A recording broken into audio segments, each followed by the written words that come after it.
Bismillahirrahmanirrahim. Welcome to the learning session, Biostatics in Medical Research. It will be 1.5 hour session. If you want, then I can give you 5 minutes break during the session, during the second session, after we finish the descriptive statistics. So it has been said by the United States biostatistician, that there are 3 kinds of lies: damn lies, damn lies, and statistics. In fact, statistics don't lie. आप statistics से you can prove anything. और लोग करते हैं, significant बना देते हैं. तो कुछ तो ये जो क्लिनिकल ट्रायल्स होते हैं, फार्मास्यूटिकल इंडस्ट्री का प्रेशर होता है, वो भी यही चाहते हैं.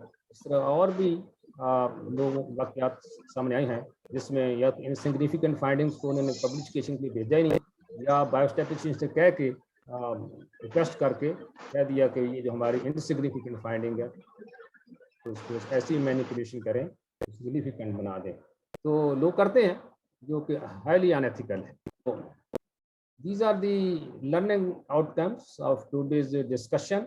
At the end of this session, you should be able what is variable and what is data, what are various types of the.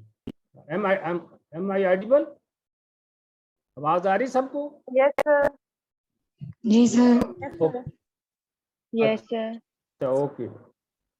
Then what are various measures centered tendency? क्योंकि ये सारी चीजें if you do research तो आप study variable भी होंगे आपको data collection जो करनी है उसको एनालिसिस कैसे करना वो भी आपको डील करना है. इसलिए आपको डेटा की टाइप्स और वेरिएबल की टाइप्स चाहिए. और mean median measure centre tendency ये भी अक्सर आप देखते हैं जब आर्टिकल पढ़ते हैं, ये लफ्ज़ यूज आते हैं. और measure of centre tendency, measure of dispersion जो है, रेंज, वेरिएंस, स्टैंडर्ड डेविएशन, ये भी रेंज और खासतौर स्टैंडर्ड डेविएशन बहुत यूज होता है स्टैटिस्टिक्स में. इससे फर्दर कैलकुलेशन भी होती है. तो ये चीज़ें आपको बेसिक अंडरस्टैंडिंग आनी चाहिए. फार्मूला बेशक आप डू नॉट मेमोराइज, अब तो SPSS आपको सब कुछ कैलकुलेट करके देता है. Once you enter data and the SPSS वो आपके लिए हर चीज़ कैलकुलेट विद इन सेकंड्स. तो लेकिन ये है कि वो आपको बायोस्टैटिक्स नहीं पढ़ाता जो SPSS है. वो आपको बेसिक अंडरस्टैंडिंग होगी तो फिर आप SPSS यूज कर सकेंगे. कब किस डेटा की कौन सी एनालिसिस करना है, डिस्क्रिप्टिव करना है, एनालिटिक करना, कौन सा ग्राफ बनाना है, कौन सा टेस्ट ऑफ सिग्निफिकेंस लगाना है जो वो डेटा की मुताबिक. तो ये चीज़ें जो है they are very very important. Then what standard article में यूज होती है, बेसिकली ये तो प्रेसिजन को शो करती है, मेजर ऑफ वेरिएशन नहीं है. आप कॉन्फिडेंस इंटरवल यूज करने के लिए यूज होती है. नॉर्मल क्या होता है, मेथड ऑफ डेटा प्रेजेंटेशन, जब आप डेटा कलेक्ट कर लेते हैं और उसका फिर आपने एनालिसिस करना होता है SPSS के थ्रू, फिर उसमें आपने टेबल ग्राफ आने होते हैं. तो आपको पता होना चाहिए कि ग्राफिकली आप डेटा को कैसे डिस्प्ले, वो भी that depends upon the type of data. जिस तरह का डेटा होगा उस तरह का. अगर उसके बाद नॉर्मल कर्व है, मेथड ऑफ डेटा प्रेजेंटेशन हो गया, then table test of significance. तो उसके बाद ये जब आप डेटा का एनालिसिस करते हैं, एसोसिएशन देखनी है, कोई सिग्निफिकेंट डिफरेंस देखना है बिटवीन 2 मीन्स या 3 मीन, मोर देन 3 मीन्स, या 2 वेरिएबल के दौरान एसोसिएशन देखनी है in case of categorical data. तो फिर आपने टेस्ट अप्लाई करना है. ऑफकोर्स आप SPSS से टेस्ट अप्लाई करते हैं, आपको उसके फार्मूलाज मेमोराइज करने की ज़रूरत नहीं है. लेकिन आपको कि किस टाइम कौन सा टेस्ट अप्लाई करते हैं, डेटा वो भी डेटा के टाइप के मुताबिक है. अगर कैटेगरिकल डेटा डेफिनेटली आप chi-square टेस्ट लगाएंगे और कंपैरिजन प्रोपोर्शंस है. अगर नेचुरली आपका पास क्वांटिटेटिव डेटा है तो उसके लिए कंपैरिजन मीन कर रहे हैं तो फिर T टेस्ट है, simple independent 2 group simple T test है या पेयर T टेस्ट है. और अनोवा है, अगर मोर देन 2 मीन्स को कंपेयर करना है तो अनोवा लगाएंगे. इसके अलावा आप confidence interval, P value, naturally जो ये टेस्ट ऑफ सिग्निफिकेंस है ये डेमसेल तो आपको कोई सिग्निफिकेंस नहीं बताते, आप आपको P वैल्यू देते हैं. तो P वैल्यू को भी हम देखेंगे पी वैल्यू क्या होती है, और अक्सर लोगों को सिंपल वर्ड्स में बताएंगे जो कि आप इजीली समझ आ सके। नॉर्मली बुक्स के अंदर इसकी डेफिनेशन जरा थोड़ा सा कॉम्प्लिकेटेड है, तो सिंपल वर्ड्स में इंशाल्लाह I will let you know. इसके बाद कॉन्फिडेंस इंटरवल भी आजकल जो है सिग्निफिकेंस को यूज करने का यूज होता है कि आपकी एसोसिएशन सिग्निफिकेंस है या नहीं है, ठीक है। और वो कॉन्फिडेंस इंटरवल आप निकालते हैं ऑड रेशियो, रिलेटिव रिस्क या मीन का। तो वो आजकल दोनों ही जो रिसर्च आप जब करते हैं तो दोनों को ही वो जो एडिटर्स हैं या रिव्यूअर्स हैं वो एक्सपेक्ट करते हैं कि जब आप अपने आर्टिकल के अंदर देते हैं तो साथ कॉन्फिडेंस इंटरवल भी दें। एसपीएसएस में जब आप एनालिसिस करते हैं तो आपको दोनों चीजें देते हैं, ऑटोमेटिकली कैलकुलेट करते हैं, जहाँ पी वैल्यू निकालता है वहाँ पर कॉन्फिडेंस इंटरवल भी देता है। तो आप अपनी जब भी रिसर्च करें, जब भी आप अपनी फाइंडिंग प्रेजेंट करें, रिजल्ट प्रेजेंट करें, तो उसके अंदर दोनों चीजें दें, टेस्ट ऑफ सिग्निफिकेंस का वैल्यू भी दें और पी वैल्यू भी दें और उसके साथ कॉन्फिडेंस इंटरवल भी दें। तो ये भी हम देखेंगे इंशाल्लाह। तो बायो तो आपको सिंपल पता है, bio mean life, statistics science of facts and figures है। तो जब आप स्टैटिस्टिक्स को अप्लाई करते हैं स्टैटिस्टिकल मेथड को मेडिकल एंड बायोलॉजिकल डेटा के लिए, तो स्टैटिस्टिक्स तो बहुत वास्ट फील्ड है। इसमें लोग पीएचडी भी करते हैं, एमफिल भी करते हैं। तो हम आपको इंशाल्लाह ये 1.5 आवर में जो आपके रिलेटेड है, हमारे मेडिकल के रिलेटेड जो बायोस्टैटिक्स है, जो आनी चाहिए एवरी रिसर्चर को, जो भी आदमी रिसर्च करता है उसको बेसिक अंडरस्टैंडिंग रिसर्च की, इसकी बायोस्टैटिक की होनी चाहिए। तो अब why we should learn statistics, इसलिए कि इसके वेरी इंपॉर्टेंट आप रिसर्च की टर्मिनोलॉजी, आप आर्टिकल मेडिकल आर्टिकल पढ़ते हैं उसमें भी आप देखते हैं वेरियस टर्म यूज होती हैं, स्टैंडर्ड यूज होता है, कंफर्टेबल यूज होता है, chi square test, T test etcetera. तो फिर उसके बाद नेचुरली अगर आपको कॉन्फिडेंस इंटरवल की पता ही नहीं होता है क्या, या पी वैल्यू क्या होता है, या काई स्क्वायर टेस्ट या म्यू टेस्ट क्या होता है, तो फिर आप रिसर्च करना आपके लिए बड़ा मुश्किल हो जाता है। तो if we lack knowledge about biostatics we make blunder of research, फिर हमें काफी ब्लंडर करते हैं। हमें स्टैटिस्टिक्स का बेसिक अंडरस्टैंडिंग इजी है। आपको वैसे ही डॉक्टर्स को ये मुश्किल लगती कि इसमें कैलकुलेशन है, लेकिन आप तो थिंग्स आर इजी। अगर आप रिसर्चर हैं, you don't need to memorise the formulas, आपको सिर्फ अंडरस्टैंडिंग होनी चाहिए कि कब कौन सा टेस्ट अप्लाई करना है।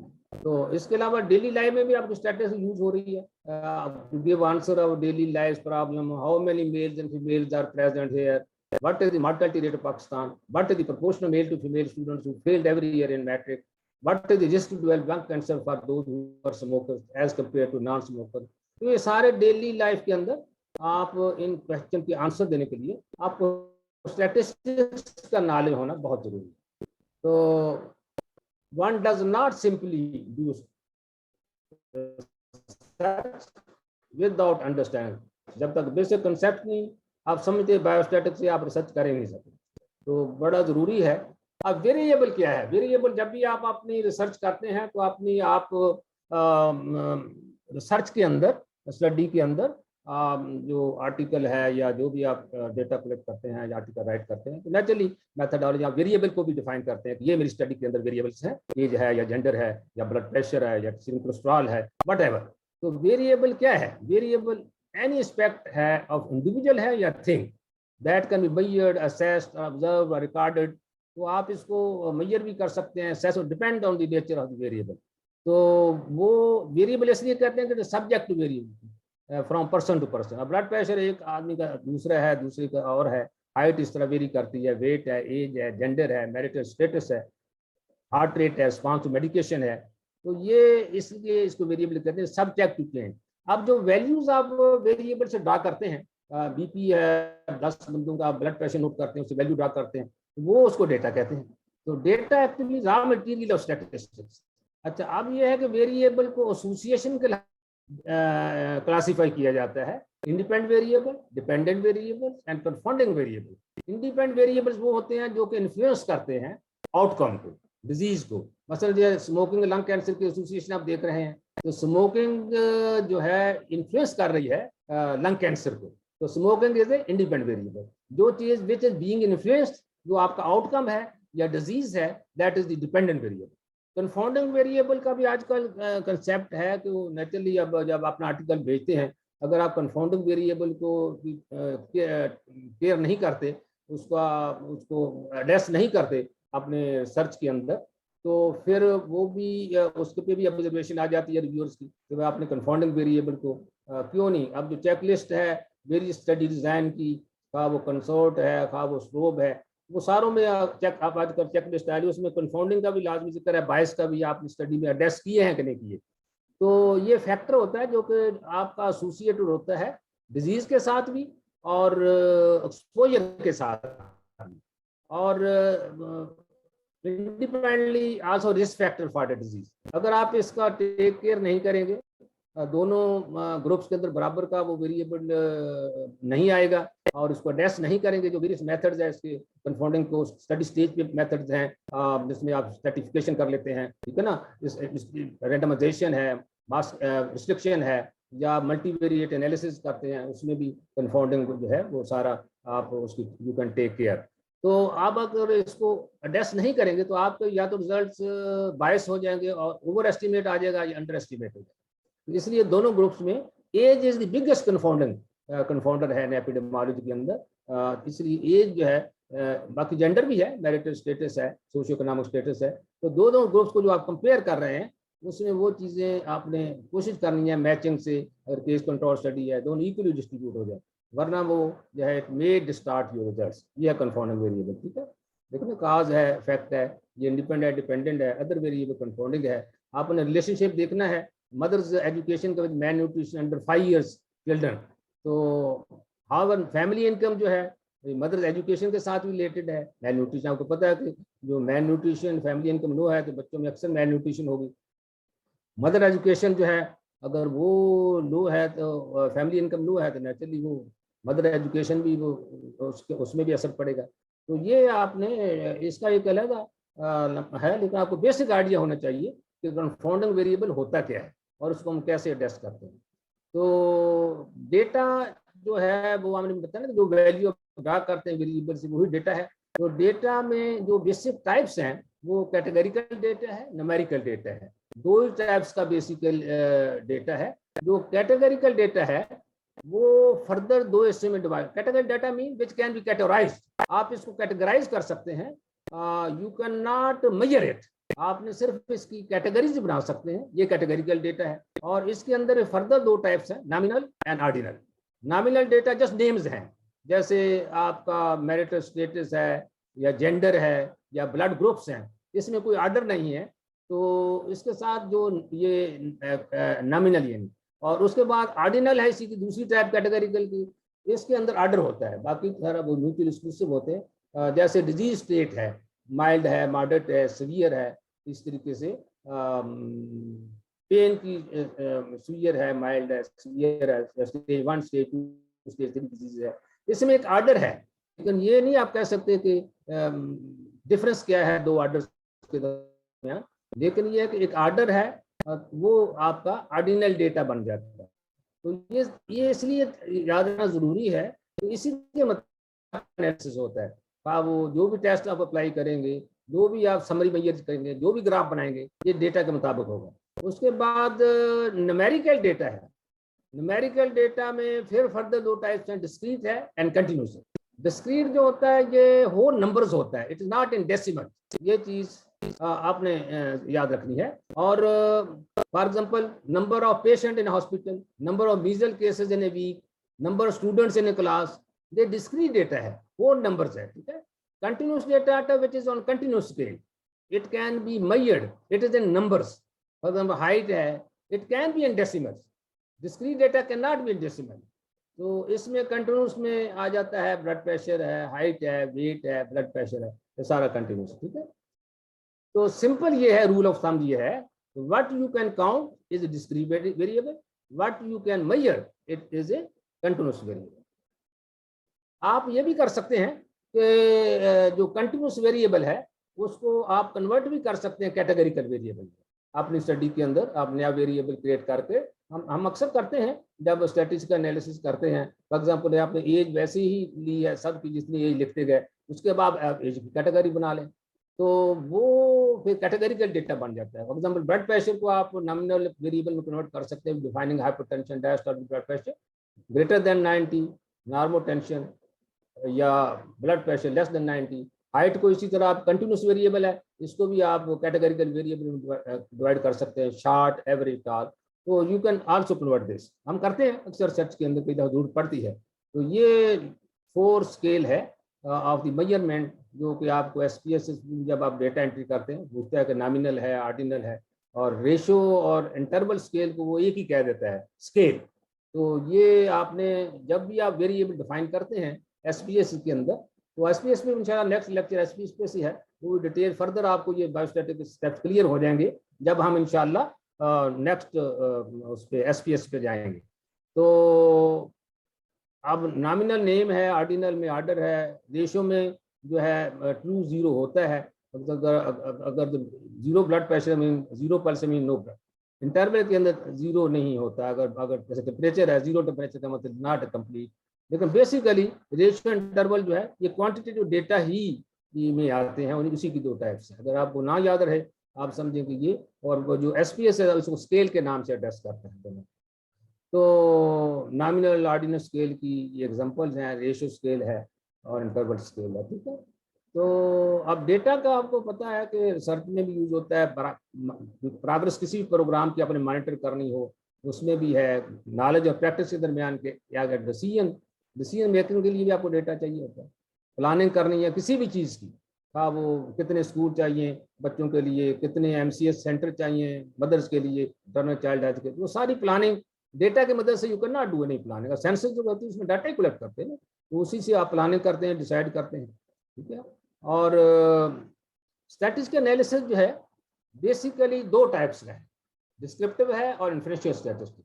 डिस्क्रिप्टिव में, तो डिस्क्रिप्टिव स्टैटिस्टिक में यू जस्ट डिस्क्राइब, आप इन्फ्रेंस नहीं ड्रा कर रहे होते, जैसे है मीन है, मीडियन है, मोड है, फ्रीक्वेंसी है, परसेंटेज है। तो इसमें आपने रिजल्ट को जनरलाइज नहीं करना, ना कोई इन्फ्रेंस ड्रा करना, जैसे है आपने समरी मेजर करनी है, ठीक है ना। ये डिस्क्रिप्टिव स्टैटिस्टिक्स है, ये सारी है कलेक्शन ऑफ डेटा, सर्वे कर रहे हैं, डाटा को टेबल ग्राफ में प्रेजेंट कर रहे हैं, बार चार्ट बना रहे हैं, या हिस्टोग्राम बना रहे हैं, या मीन मीडियन मोड निकाल रहे हैं, फ्रीक्वेंसी निकाल रहे हैं, ये डिस्क्रिप्टिव स्टैटिस्टिक्स है, ठीक है। डिस्क्रिप्टिव स्टैटिस्टिक्स का जो एनालिसिस है कंटिन्यूस कैटेगरी वेरिएबल होते हैं, और data on continuous variable will be presented mean. Continuous variable naturally उसी के मुताबिक आपका एनालिसिस होगा, समरी मेजर्स होंगी।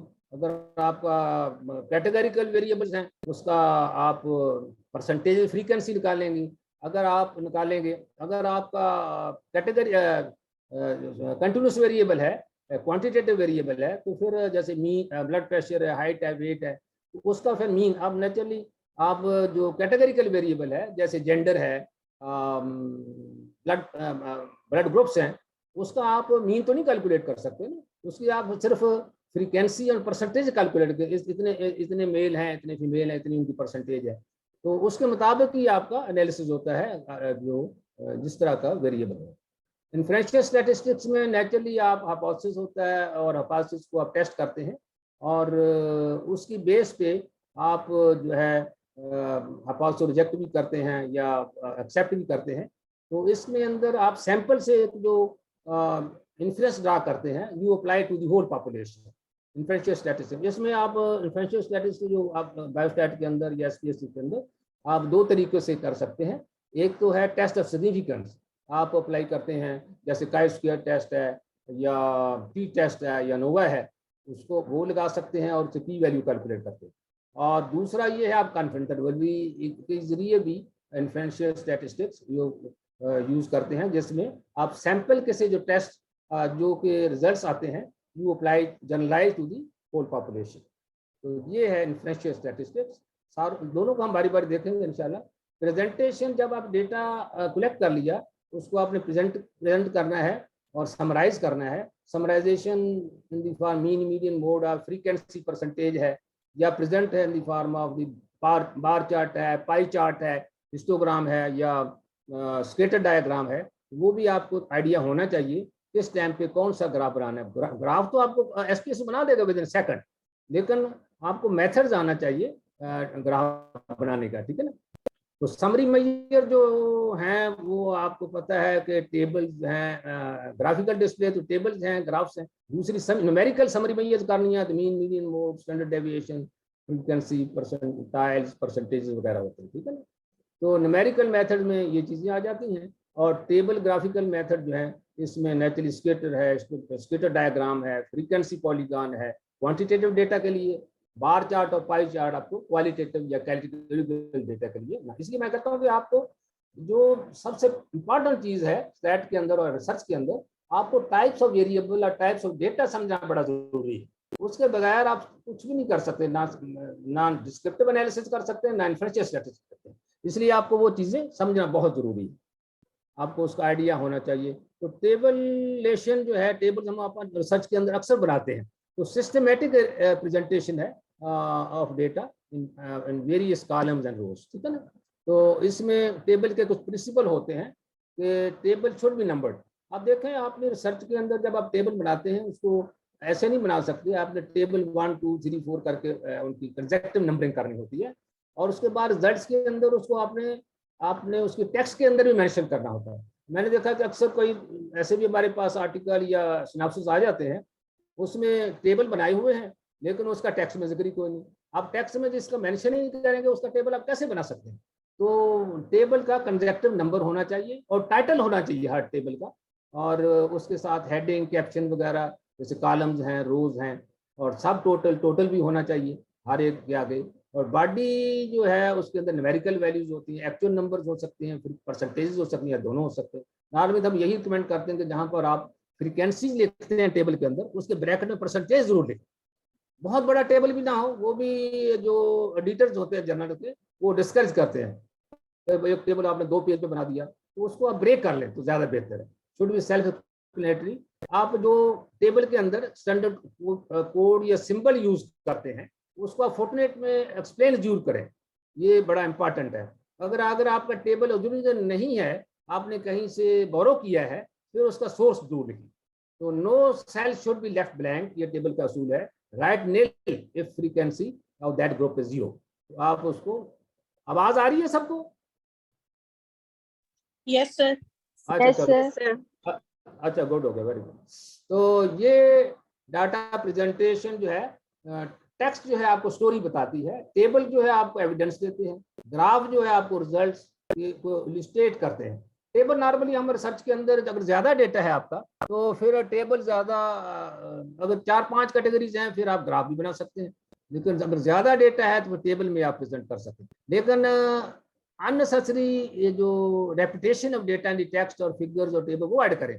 ये नहीं कि एक चीज का आपने टेबल भी बना दिया, उसकी फिर आपने फिगर भी बना दी, ग्राफ भी बना दिया। ये नॉर्मली इसको कहते हैं रिडंडेंसी ऑफ डेटा। वो जगह बड़ी ऑक्यूपाई करते हैं। ये जो आपके जर्नल पब्लिश होते हैं वो तो इतना उसमें कास्ट आती है, कितनी तादाद में होते हैं, हजारों के हिसाब से, तो उसमें 1-2 लफ्ज भी ज्यादा हों या 1-2 टेबल भी ज्यादा हों, इसलिए अक्सर जर्नल जो है आपका लिमिट कर देते हैं इस आर्टिकल के अंदर इतने टेबल होने चाहिए, इतने जो है फिगर होने, इससे ज्यादा नहीं होनी चाहिए। वर्ड लिमिट भी देते हैं अक्सर जो जर्नल्स हैं। तो इसलिए आप या टेबल बनाएं उस डेटा का या ग्राफ बनाएं, दोनों ना बनाएं, एक ही चीज का। अब देखिए ये टेबल है, इसमें टाइटल भी है, नंबर भी है, age distribution, page and study आपने देना है। अब ये जो है आपका, ये जो है ये आपका ये कॉलम्स हैं, ठीक है ना, इसके सब हेडिंग्स हैं, ठीक है ना। एज ग्रुप्स है, फ्रीक्वेंसी है, परसेंटेज है। मैंने आपको बताया कि जब भी आप टेबल बनाए जहाँ पर फ्रीक्वेंसी देते हैं वो उसके साथ परसेंटेज जरूर दें, हमेशा अपने रिसर्च के अंदर ये याद रखें। अब ये एज ग्रुप्स हैं, मुख्तलिफ बनाए हुए हैं, और ये आपके रोज हैं, ये आपके कॉलम्स हैं। ये फिर देखो टोटल भी दिया हुआ, टोटल जो ना बहुत जरूरी है। और किसी भी सेल को आपने खाली नहीं छोड़ना, अगर 0 है तो आप उसको निल कर दें। तो बिल्कुल कुछ भी ना लिखना, उससे फिर प्रॉब्लम आ जाती है एनालिसिस के अंदर। तो ये भी एक टेबल है, डेज का है, एज की less than 10 day, frequency, percent वगैरह, इस तरीके से ये उसमें एसपीएस से लिया। ये 2 वेट टेबल है, association of gender with race, ठीक है ना, मेल है, फीमेल है, और उसकी जेंडर के साथ एसोसिएशन। और ये भी एक टेबल है हाइपरटेंशन की with coronary heart disease association. ये टेबल जो है ना, जब आप उसमें जाते हैं ना आपको अगर आइडिया है तो वो आपको विद इन सेकंड आप जब एनालिसिस करते हैं, अप्लाई करते हैं, वैसे इस पर अगर काई स्क्वायर टेस्ट अप्लाई करेंगे वो रिलेशनशिप देखने के लिए कॉलम में क्या रखना है, रो में क्या करना है, ये आपके रोज हैं, ठीक है ना, ये कॉलम्स हैं, ठीक है ना। बेसिक जो है आपकी बॉडी टेबल की वो यही है, 2x2 टेबल जो कहते हैं ना, ABCD। बाकी ये तो आपका रोज के हेडिंग्स हैं, यस नो, ये आपके कॉलम्स की हेडिंग हैं। आप देखो ना उसने 120 लिए हाइपरटेंशन के पेशेंट, उसमें देखा कार्बोनाइल डिजीज कितने में प्रेजेंट है, आपने ऐसे शुरू कर दिया ना। आप कार्बोनाइल 85 में है, 35 में नहीं है। इस तरीके का 130 जो पेशेंट थे बगैर हाइपरटेंशन के थे, उसमें उन्होंने देखा कि कार्बोनाइल हार्ट डिजीज कितने में है, 20 में। ग्राफ नेचुरली आपने विजुअल रिप्रेजेंटेशन के लिए अंडरस्टैंड अट्रैक्टिव है, एजम्पशन को चेक करने के लिए है, स्टैटिस्टिकल टूल कौन से सेलेक्ट करने उसको भी हेल्प देता है। तो ग्राफ जो है सेल्फ एक्सप्लेनेटरी होनी चाहिए, और ताकि डेटा को अंडरस्टैंड कर सके जो रीडर है वो। बड़ी स्केल्स आल्सो इम्पॉर्टेंट है, start with 0, avoid graph that with 3 dimensional impression, वो कहते हैं मिसलीडिंग होते हैं। तो ये नॉर्मली जो ग्राफ हम बनाते हैं डिपेंड करता है on the type of data. Pie chart आपका कैटेगरिकल डेटा है, जैसे जेंडर है, मैरिटल स्टेटस है, ब्लड ग्रुप्स हैं, स्टेज ऑफ डिजीज है। तो ना भी या पाई चार्ट बनाते हैं या बार चार्ट बनाते हैं। बार चार्ट ये पाई चार्ट है, बार चार्ट में फिर सिंपल बार चार्ट होता है और जिसमें नॉर्मली एक वेरिएबल होता है, मल्टीपल बार चार्ट एक से ज़्यादा वेरिएबल होते हैं, और जिसमें एसोसिएशन देखते हैं। सब डिवाइडेड या कंपोनेंट बार चार्ट्स भी होता है, ये वाला जो है। आप भी बाय डायग्राम है, ये भी कैटेगरिकल डेटा के लिए यूज हम करते हैं। जेंडर है, जो भी ब्लड ग्रुप्स हैं, इस तरह के जो कैटेगरीज होती हैं। अब ये 600 बॉर्न बेबी जो हॉस्पिटल में, उनकी बार चार्ट बनाया गया है, जिसमें सी सेक्शन की कितनी, फोरसेप्स की 63 65, या नॉर्मल डिलीवरी नेचुरली ज़्यादा होती है, लेकिन अब तो खैर सी सेक्शन ही बहुत बढ़ रहे हैं। ये तो काफ़ी पुरानी स्लाइड है, और अब तो आपको पता है कि नया जो ट्रेंड चल रहा है, गायनेकोलॉजिस्ट वेट ही नहीं करती हैं, फौरन सी सेक्शन करने करती हैं, may be due to financial gain या अदर पर्पस। तो ये मल्टीपल बार चार्ट जिसमें एसोसिएशन आप देखते हैं, ये चीज़ें जो है ना, ये आपको ग्राफ में ही जो आपके ऑप्शन दी होती है जब डेटा एनालाइज करते हैं एसपीएस में, वो आपको पूछता है कि कौन सा ग्राफ बना, एसोसिएशन वाला बनाना है, 2x2 टेबल आपने बनाना है, क्लस्टर बार चार्ट, या फिर आपने सिंपल बनाना है। अब ये उसने मुजफ्फराबाद और मानसरा 2 सिटीज़ की इंजरीज वगैरह बनाया होगा, ठीक है ना। अब ये कंपोनेंट बार चार्ट है, ये डिफरेंट तरीके हैं, एक ही चीज़ को आप डिफरेंट तरीके से प्रेजेंट कर सकते हैं। आप देखें ये मेल फीमेल का है, इसमें 21 to 30 ईयर जो हैं ग्रुप्स हैं, 697 क्या है मेल है, फीमेल कितनी है 602। तो ये multi age component bar chart इसको कहते हैं। ये हिस्टोग्राम है, ये क्वांटिटेटिव डेटा के लिए एज का बनाया गया है, और इसमें एक ही वेरिएबल होता है, और स्टैंडर्ड डेविएशन मीन भी दी गई है। इससे आप शेप और डिस्ट्रीब्यूशन भी चेक कर सकते हैं। अब देखो ये नॉर्मल डिस्ट्रीब्यूशन है, कोई एक साइड पे स्क्यू नहीं है, कोई टेल लॉन्गर नहीं है, कोई लेफ्ट राइट टेल। तो ये इससे आप टेस्ट भी होते हैं नॉर्मेलिटी के लिए, लेकिन ये भी एक तरीका है, हिस्टोग्राम से भी नॉर्मेलिटी ऑफ डेटा चेक कर सकते हैं, ठीक है। तो इसके साथ ये नॉर्मल कर्व है, जिसमें mean median mode all in the centre होती है ना, 50% observation right side of the mean, 50% left side of the mean होती है। अच्छा जी, ये स्क्यू डिस्ट्रीब्यूशन है, इसमें ये नॉर्मल है, mean median mode all in the centre. Skew distribution में पॉजिटिवली नेगेटिव दोनों हो सकती है। पॉजिटिव में mean is greater than median, median greater than mode, ये पॉजिटिव है। और नेगेटिव स्क्यू डिस्ट्रीब्यूशन या एसिमेट्रिकल डिस्ट्रीब्यूशन भी कहते हैं, ये इसमें mean is smaller than median, median smaller than mean, है ना। तो ये दोनों किस्म की ये इसलिए समझना जरूरी है, आपको डेटा की नॉर्मल डिस्ट्रीब्यूटेड है या स्क्यू डिस्ट्रीब्यूटेड है, कि उसके मुताबिक ही टेस्ट है। देखो अगर आपका क्वांटिटेटिव डेटा है, नॉर्मली डिस्ट्रीब्यूटेड है, मीन मीडियन मोड, आप यही उसका नॉर्मल वाले टेस्ट लगाएंगे, टी टेस्ट है या दूसरे टेस्ट हैं, अनोवा है। लेकिन अगर आपकी एसिमेट्रिकल डिस्ट्रीब्यूशन है, आपका डेटा नॉर्मल डिस्ट्रीब्यूटेड नहीं है, तो फिर आपको जो टी टेस्ट है उसके इक्विवेलेंट मान विटिन यू टेस्ट है, जो नॉन पैरामीट्रिक टेस्ट है, वो लगाते हैं। और इस तरह अनोवा है, जहाँ पर 3 या मोर देन 3 मीन्स को कंपेयर करते हैं, ग्रुप्स के मीन्स को, उसके अगेंस्ट जो है क्रुस्कुल वाले स्टाइल का। इसलिए ये डिस्ट्रीब्यूशन समझनी भी जरूरी है। नॉर्मली तो मैनी बायोलॉजिकल वेरिएबल जो है आपके नॉर्मल डिस्ट्रीब्यूशन फॉलो करते हैं, एज है, ब्लड प्रेशर है, हाइट है, वेट है। ये कुछ कुछ लैब्स हैं, ये इनकम है, ये they not follow the normal distribution, तो उसके मुताबिक फिर आपने टेस्ट लगाना होता है। हाँ, ये स्केटर डायग्राम है। स्केटर डायग्राम होते हैं आप association and strength of association, ये और डायरेक्शन ऑफ एसोसिएशन, ये आप इसमें दो बिटवीन टू क्वांटिटेटिव वेरिएबल्स के दरमियान, ये भी आप अपने रिसर्च के अंदर बना सकते हैं। आप ये एजुकेशन लेवल और करंट सैलरी की है। अब कोरिलेशन पॉजिटिव भी होती है, नेगेटिव भी होती है। पॉजिटिव है कि दोनों चीजें बढ़ रही है, एजुकेशन लेवल भी बढ़ रही है, करंट सैलरी भी बढ़ रही है, ये पॉजिटिव कोरिलेशन है। हमें पता है कि अगर आप एजुकेशन आपकी ज्यादा है तो आपकी सैलरी उसके मुताबिक होगी, ठीक है ना। और इस नेगेटिव कोरिलेशन होती है कि अगर एक चीज बढ़ रही है दूसरी चीज इस तरह आ जाएगी, नेगेटिव कोरिलेशन होगी। आप देखें अगर ये लाइफ एक्सपेक्टेंसी है along with number of cigarette smoke, तो ये स्मोकिंग भी है नेगेटिव कोरिलेशन, जितनी हम सिगरेट ज्यादा पिएंगे उतनी आपकी लाइफ एक्सपेक्टेंसी कम हो जाएगी, ठीक है। ये भी आजकल चलता है बॉक्स एंड विस्कर प्लॉट, ये भी इसमें जिसको इंटर क्वार्टर रेंज जब आप यूज करते हैं उसमें यूज होता है। ये भी एसिमेट्रिकल डेटा या जो नॉर्मली डिस्ट्रीब्यूट डेटा नहीं होता उसमें हम बनाते हैं in place of standard deviation, तो ये इंटर क्वार्टर रेंज भी यूज होता है और इसके साथ मीडियन हम यूज करते हैं।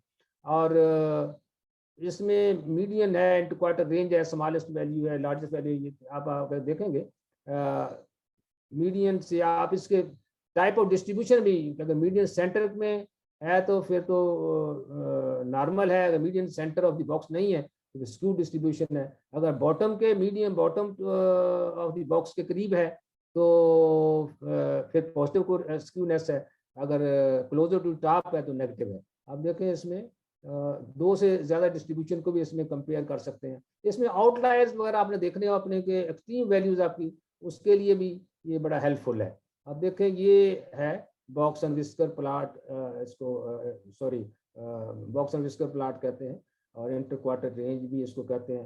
तो ये भी एक कंसेप्ट है, कोई लोग बनाते हैं जब आपकी नॉर्मल डिस्ट्रीब्यूशन नहीं होती डेटा की, तो उसमें जो है जो मीन एंड मीडियन, मीन की जगह पे जो है आप फिर ये बनाते हैं मीन एंड स्टैंडर्ड डेविएशन की जगह मीडियन। ये मीडियन भी है, इसमें ये 50% वैल्यूज हैं, और ये अपर 25 थर्ड क्वार्टाइल, ठीक है ना। ये इंटर क्वार्टर रेंज है, मिडिल 50%, लोअर 25% वैल्यू है।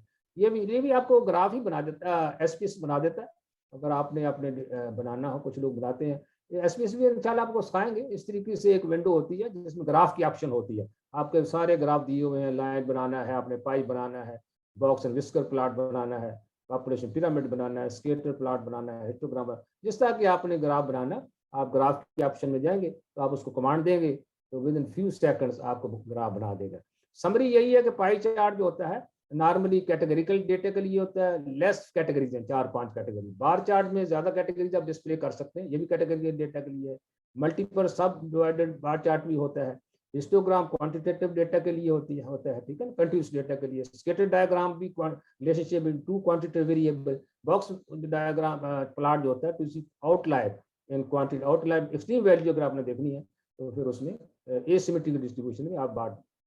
तो सेंटर टेंडेंसी में जो आप देखें, जब भी आप डेटा आप कलेक्ट करते हैं उसमें एक सेंट्रल वैल्यू होती है और एक होती है डिस्पर्शन को आप देखते हैं कि सेंटर में टेंडेंसी क्या है, क्लोज कर वैल्यू कितनी और डिस्पर्शन कितनी है उसमें डेटा को। तो सेंट्रल के लिए नेचुरली आप मीन मीडियन मोड यूज करते हैं, और डिस्पर्शन के लिए रेंज और स्टैंडर्ड डेविएशन और वेरिएंस वगैरह यूज करते हैं। सेंटर वैल्यू को हाउ मच देयर नेचुरली, अगर डेटा आपका कम स्टैंडर्ड डेविएशन है तो ज्यादा स्केटर्ड नहीं है तो होमोजेनियस वो आ जाता है डेटा। अगर ज्यादा स्केटर्ड है तो फिर स्टैंडर्ड डेविएशन ज्यादा बड़ी है तो वो फिर हेटेरोजेनियस डेटा आ जाता है। शेप ऑफ डिस्ट्रीब्यूशन भी आप पता है हिस्टोग्राम से।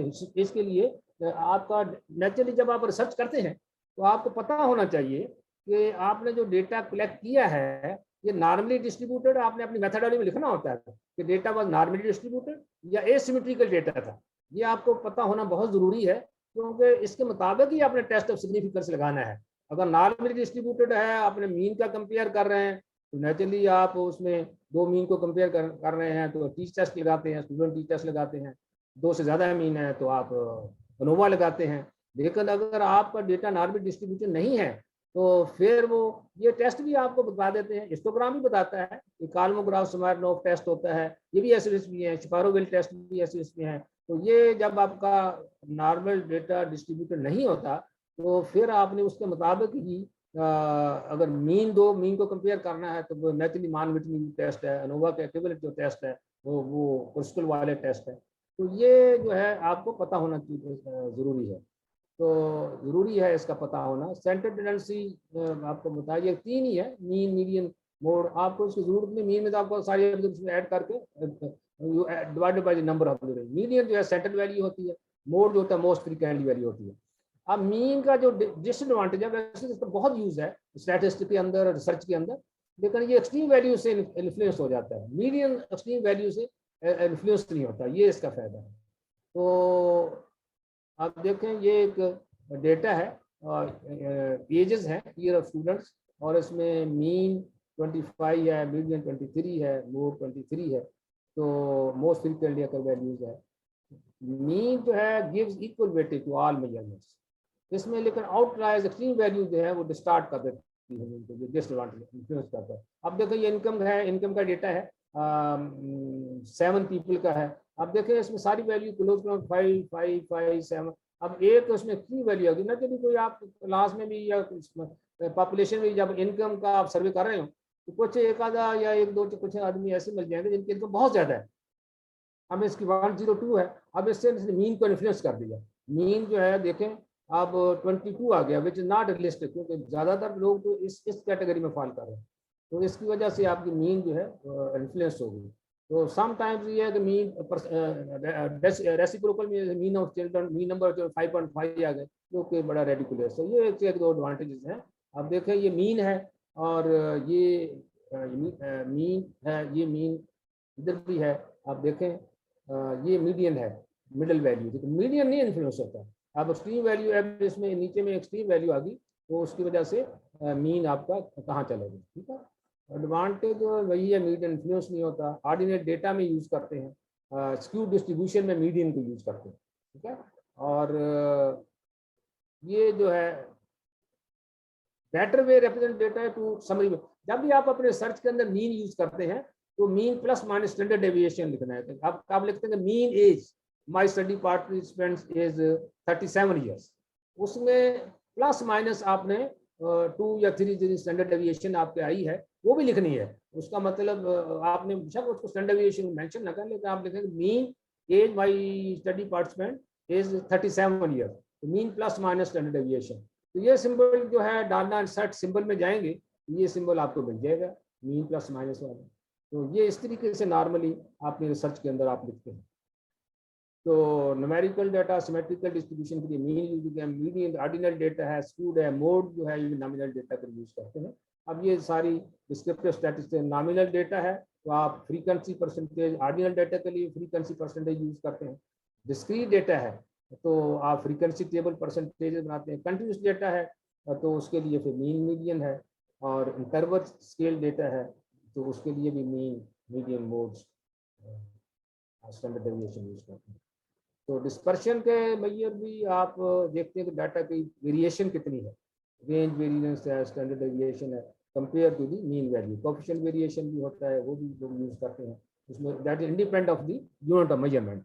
मेजर ऑफ डिस्पर्शन कि आपके मीन के लिए कितना आपकी वैल्यू जो है स्प्रेड हुई है, तो वो से भी आपको पता चलता है कि आपके डेटा के होमोजीनियस है या हेट्रोजीनियस है। तो अब ये एक डेटा है, एज है, इसमें मीन 7 आया, और इसके साथ आप देखें average standard deviation, average sort of average deviation है फ्रॉम द मीन, जो वैल्यूज की है ना डिस्पर्शन को शो करती है।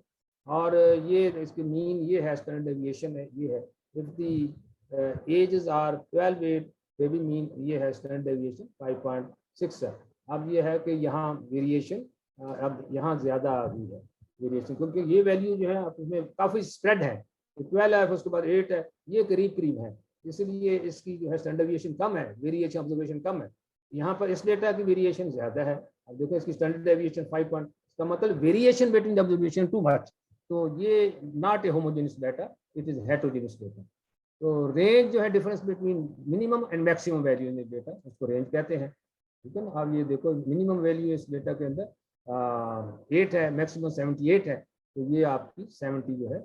नॉर्मली लोग दो तरह से अपने रिसर्च के अंदर रेंज को लिखते हैं। आप ये भी लिख सकते हैं 8 to 78 भी लिख सकते हैं, लेकिन आप वन समरी मेजर भी लिख सकते हैं, range of this data is 70, आप माइनस करके ना एक वैल्यू ये भी लिख सकते हैं।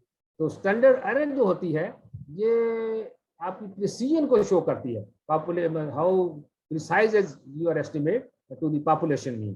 तो अब कुछ लोग जो है जितना larger the sample smaller the standard error होगी, जितना आपका सैंपल साइज बड़ा होगा, स्टैंडर्ड एरर जितनी आपकी स्टडीज के अंदर कम है उतनी आपकी स्टडी की प्रिसीजन ज्यादा है।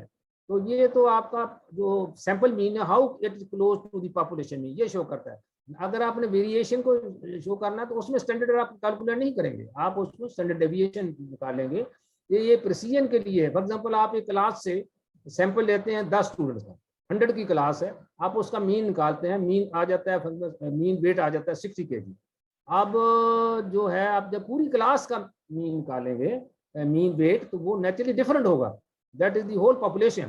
तो ये जो डिफरेंस है बिटवीन द सैंपल मीन और बिटवीन द पॉपुलेशन मीन, इसको कहते हैं स्टैंडर्ड एरर। तो ये जितनी कम होगी उतनी स्टडी प्रिसाइज आपकी ज्यादा होगी। नेचुरली आप 10 सैंपल या 20 कर देंगे तो आप और क्लोज हो जाएगा पॉपुलेशन की मीन के।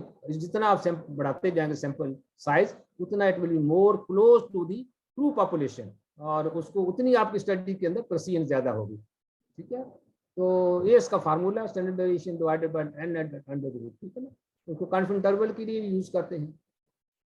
तो कोएफिशिएंट ऑफ वेरिएशन भी होता है, लोग यूज करते हैं वेरिएशन के लिए। उसमें ratio of standard deviation to mean होती है expressed in terms of percentage of the mean. Standard deviation divide mean 100%। इसका ये फायदा है कि जब आपने डिफरेंट यूनिट्स ऑफ मेजरमेंट्स है, फॉर एग्जांपल आपने दो ग्रुप्स का मीन, एक का आपने केजी में कर लिया, एक का आपने पाउंड में कैलकुलेट कर लिया, आपने दोनों को कंपेयर करना है कि किस ग्रुप के अंदर वेरिएशन ऑफ वेट ज्यादा है। ठीक है, तो उसमें आप एक कोएफिशिएंट वेरिएशन करें, आप स्टैंडर्ड डेविएशन से कंपेयर नहीं कर सकते, तो स्टैंडर्ड डेविएशन पे दोनों जो यूनिट्स हैं, दोनों ग्रुप्स के यूनिट ऑफ मेजरमेंट एक ही होनी चाहिए। इसके अंदर आप कर सकते हैं कोएफिशिएंट, क्योंकि परसेंटेज में वेरिएशन देता है, independent of unit of measurement. तो ये इसका एडवांटेज है। एक से ज्यादा दो स्टैंडर्ड डेविएशन को भी इसमें कंपेयर कर सकते हैं। इसमें यूनिट ऑफ मेजरमेंट ये भी यूज होता है कोएफिशिएंट ऑफ वेरिएशन। इंटरक्वार्टर रेंज मैंने आपको बताया है कि रेंज है जिसमें 25% measurement either side of the median होती है। Difference between first and third quartile जो होता है उसको इंटरक्वार्टर रेंज, ये भी कुछ लोग यूज करते हैं। एसिमेट्रिकल डिस्ट्रीब्यूशन जहां पर है तो वहां पर आपने स्टैंडर्ड डेविएशन की जगह इंटरक्वार्टाइल यूज, आपको कंप्यूटर ही एसपीएससी बता देगा, आपको इसमें बॉदर नहीं करने की जरूरत, में कैलकुलेट कर देगा। तो between Q3 and Q1, Q3 and Q3 इस वन के दरमियान जो डिफरेंस है 25th एंड 75th परसेंटाइल, ये इसको कहते हैं। अब आगे 50% वैल्यू जो होती है मिडिल में होती है। तो अब देखें यूजिंग डिफरेंट मेजर डिस्पर्शन जो है, स्टैंडर्ड डेविएशन जो है उस वक्त यूज करते हैं जब के मीन हो और सिमेट्रिक डिस्ट्रीब्यूशन हो और न्यूमेरिकल डेटा हो। इंटरक्वार्टर रेंज यूज करते हैं जब मीडियन हो, एसिमेट्रिकल स्क्यू डिस्ट्रीब्यूशन हो और ऑर्डिनल डेटा के अंदर। इंटरक्वार्टर यूज भी वेरिएशन को शो करता है, 50% ऑफ द डिस्ट्रीब्यूशन इसमें होती है। आउटलायर्स भी इससे मेजर करते हैं। Range difference between minimum maximum values है। कोएफिशिएंट वेरिएशन जो है जब आपकी इंटेंशन होती है to compare the distribution measure on different scale, different unit of measurement, फिर दो ग्रुप्स की आपने डिफरेंट यूनिट मेजरमेंट उनको कंपेयर की, क्योंकि आपको परसेंटेज में देता है, it is independent of unit measurement. इसका कोएफिशिएंट वेरिएशन का ये फायदा है। ठीक है ना। अब एसपीएस में इंशाल्लाह आपको सिखाएंगे, नेक्स्ट जो है प्रेजेंटेशन जो है वो एसपीएस पे ही है, उसमें आप you will be more wise to understand the statistics को बेसिक कंसेप्ट है, क्योंकि आप प्रैक्टिकली इसको अप्लाई करेंगे। डिस्क्रिप्टिव स्टैटिस्टिक्स में जाए, एनालाइज में जाए, फ्रीक्वेंसी में जाए तो आपको फ्रीक्वेंसी कैलकुलेट कर देगा हर वेरिएबल की। तो इस तरीके से विंडोज होती है, एनालाइज है, ये डिस्क्रिप्टिव स्टैटिस्टिक्स है। ठीक है ना, इधर फ्रीक्वेंसी क्लिक करेंगे तो फ्रीक्वेंसी है। तो इस तरीके से मुख्तलिफ वैल्यूज, स्क्यूनेस है, मीन है, मीडियन है, जो भी आपने कैलकुलेट, ये विद इन सेकंड आपको कैलकुलेट कर देता है, with in nano second rather.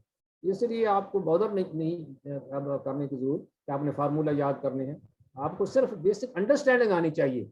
तो अब तो ये तो डिस्क्रिप्टिव स्टैटिस्टिक्स था यहाँ तक। अब सैंपल साइज जो है ये भी आप जब रिसर्च करते हैं तो आपको ये इशू आता है कि मेरी स्टडी के अंदर सैंपल साइज कितना होना चाहिए। तो ये भी बड़ा इंपॉर्टेंट क्रिटिकल इशू है व्हेन डिजाइनिंग रिसर्च स्टडी। अब ओवर साइज अगर आप सैंपल जितना रिक्वायर्ड है उससे ज़्यादा लेंगे वो भी अनएथिकल है, अगर आप कम सैंपल साइज लेंगे जितना रिक्वायर्ड है वो भी अनएथिकल है, दोनों अनएथिकल है। क्योंकि क्लिनिकल ट्रायल्स के अंदर अगर आप सैंपल साइज ज़्यादा ले लेते हैं और रिक्वायरमेंट से ज़्यादा, तो अननेसेसरी आप लोगों को हैजर्ड में एक्सपोज करते हैं।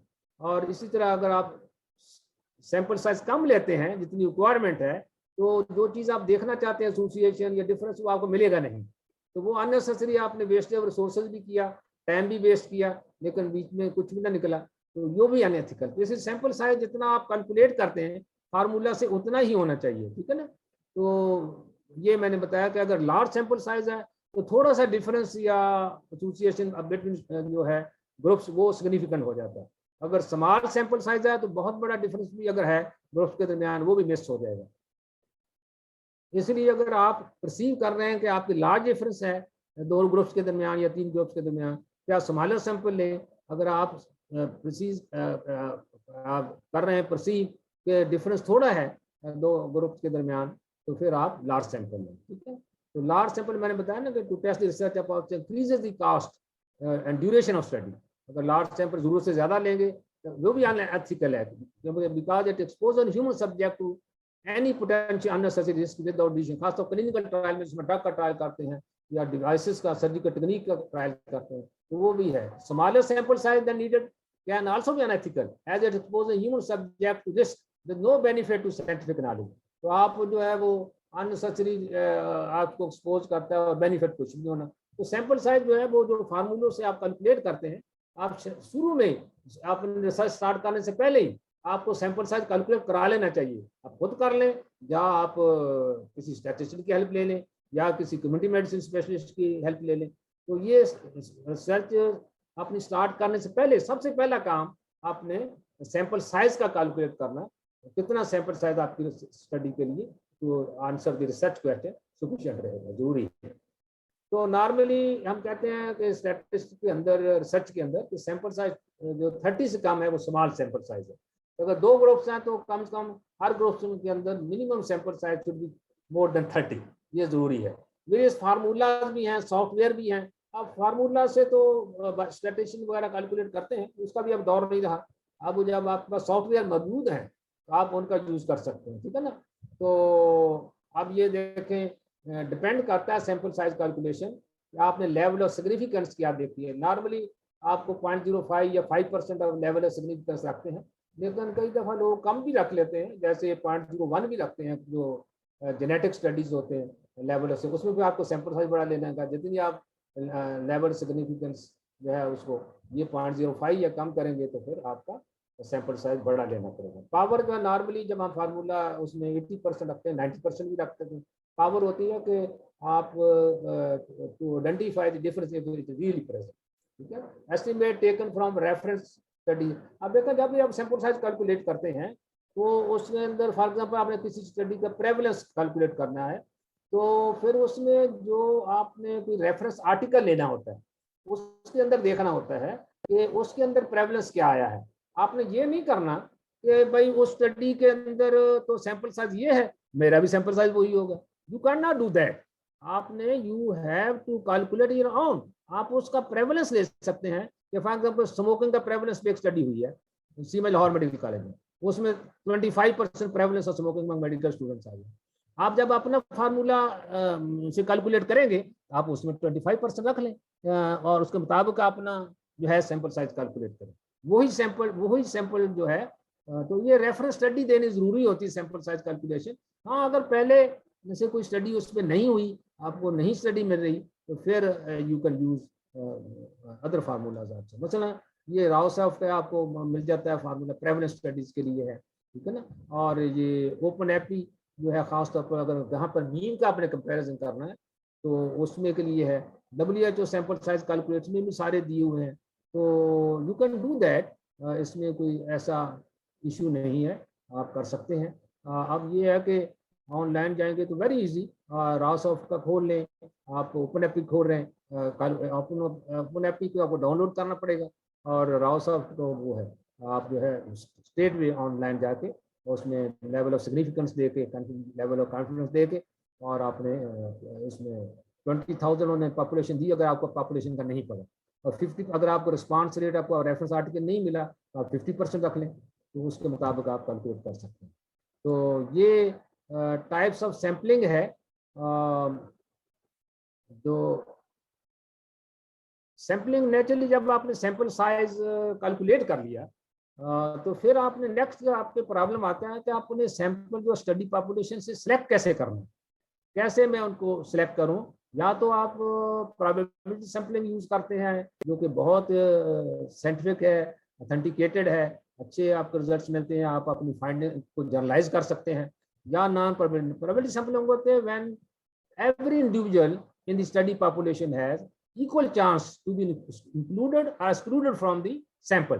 तो सबका बराबर का चांस देता है। अब मैं एक क्लास में जाता हूँ, मैं कहता हूँ ये 2 साइड प्लॉट दो, 2 साइड प्लॉट दो, 2 साइड प्लॉट दो, या मैं एक क्लास में जाता हूँ, उनको क्वेश्चन ही देता हूँ, ये फिलअप कर दो, या मैं हॉस्पिटल की ओपीडी में जाता हूँ, पेशेंट बैठे होते हैं, उनसे मैं इंटरव्यू करके अपने क्वेश्चनर फिलअप करा लेता हूँ।